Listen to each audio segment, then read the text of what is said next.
Om Swastiastu. Assalamualaikum warahmatullahi wabarakatuh. Salam sejahtera bagi kita semua. Salam namo budaya, salam kebajikan, dan salam harmoni. Halo teman-teman sekalian, perkenalkan nama saya Nila Kutuk Alitrisma Risisrianti, bisa dipanggil Alitrisma dengan NIM 2411031493. Nah, saya merupakan mahasiswa dari Universitas Pendidikan Ganesha dengan prodi Pendidikan Guru Sekolah Dasar. Nah, teman-teman sekalian, selamat datang di video pelajaran Alitrisma kali ini yang akan membahas materi wawasan pendidikan, yaitu teori pendidikan klasik dan juga modern. Nah, apa sih itu teori pendidikan klasik dan juga modern? Yuk ikuti pembelajaran Alitrisma kali ini. Nah, teman-teman sekalian, hari ini kita akan belajar tentang teori pendidikan klasik dan modern. Sebelum itu, kalian ada yang tahu nggak apa itu teori pendidikan?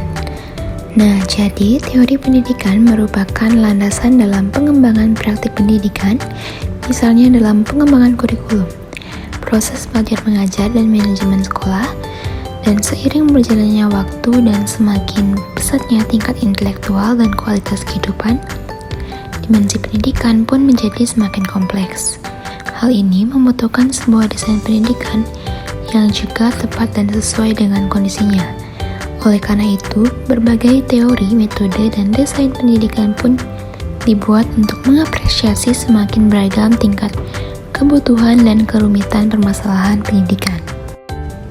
Nah, teori-teori pendidikan tersebut kemudian dikelompokkan menjadi dua macam, yaitu teori pendidikan klasik dan juga teori pendidikan modern.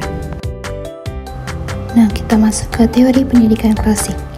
Teori pendidikan klasik berlandaskan pada filsafat klasik yang memandang bahwa pendidikan berfungsi sebagai upaya memelihara, mengawetkan, dan meneruskan warisan budaya. Teori pendidikan ini lebih menekankan peranan isi pendidikan daripada proses.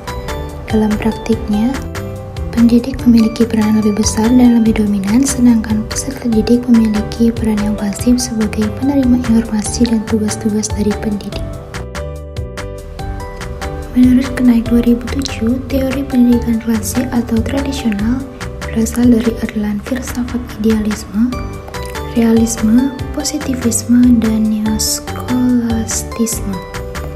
Filsafat idealisme, realisme, dan positivisme melahirkan teori pendidikan esensialisme dan behaviorisme, sedangkan neoskolastisme akan melahirkan teori pendidikan perennialisme.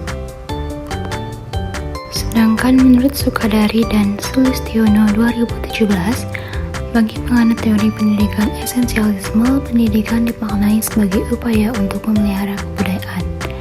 Mereka percaya bahwa pendidikan harus didasarkan pada nilai-nilai kebudayaan yang telah ada sejak awal peradaban umat manusia, sebab kebudayaan telah teruji dalam zaman, kondisi, dan sejarah. Nah, teori pendidikan klasik ini terbagi menjadi tiga. Yang pertama, teori pendidikan esensialisme. Yang kedua, teori pendidikan behaviorisme. Dan yang terakhir, teori pendidikan perennialisme. Teori pendidikan esensialisme dimaknai sebagai upaya memelihara kebudayaan. Mereka percaya bahwa pendidikan harus didasarkan pada nilai-nilai kebudayaan yang telah ada sejak awal peradaban umat manusia, sebab kebudayaan telah teruji dalam zaman, kondisi, dan juga sejarah. Tugas pendidikan adalah mengizinkan terbukanya realita berdasarkan susunan yang tidak terelakkan atau pasti. Bersediakan kesatuan spiritual, maksudnya sekolah adalah lembaga yang memelihara nilai-nilai yang telah turun-temurun dan menjadi penuntun penyesuaian kepada masyarakat. Selanjutnya ada teori pendidikan behaviorisme. Teori pendidikan behaviorisme memandang pendidikan adalah sebuah proses rekayasa tingkah laku atau manusia yang dapat dirancang untuk berbuat dalam cara-cara tertentu melalui lingkungan. Peran guru adalah menciptakan sebuah lingkungan belajar yang efektif, efisiensi, ekonomi, kecepatan, dan objektivitas merupakan pertimbangan nilai inti dalam pendidikan. Jadi, tugas siswa belajar tiap hari melalui kegiatan-kegiatan mereka dan tugas guru mengatur lingkungan belajar tersebut. Next.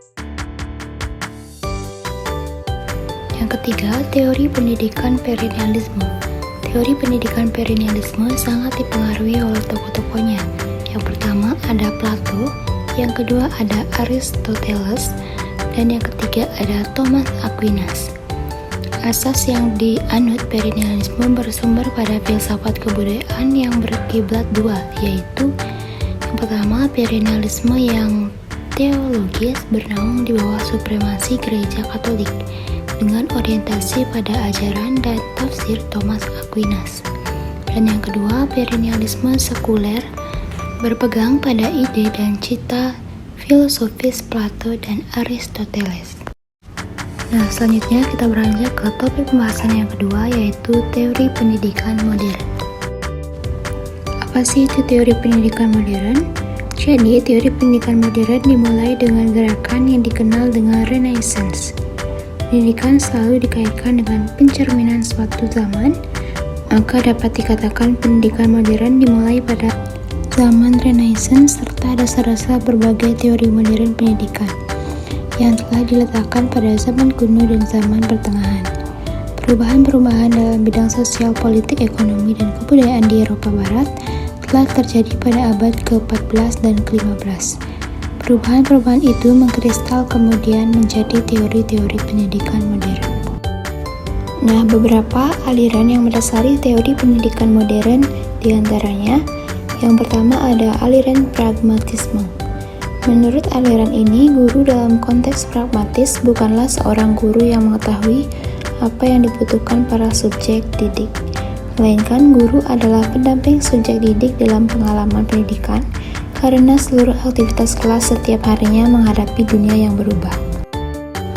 Yang kedua yaitu aliran eksistensialisme.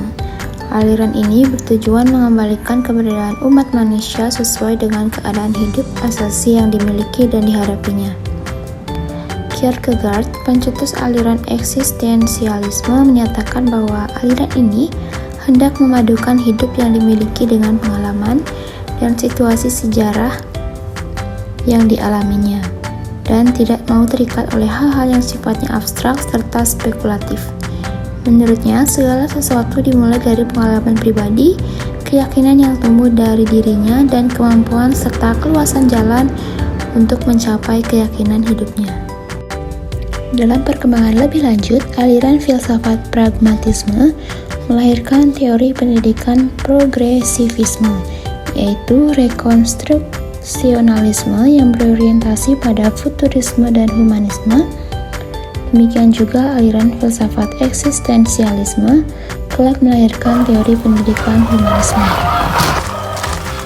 Nah, teman-teman sekalian, itu dia tadi video penjelasan materi tentang teori pendidikan klasik dan modern. Semoga video pembelajaran Altrisma bisa bermanfaat bagi kalian semua, dan semoga video pembelajaran Altrisma juga dapat dipahami. Saya Nina Altrisma Rizrianti pamit undur diri. Wassalamualaikum warahmatullahi wabarakatuh. Salam sejahtera bagi kita semua. Shalom Namo Buddhaya, salam kebajikan, dan salam harmoni. Saya tutup dengan para santi. Om Santi Santi Santi.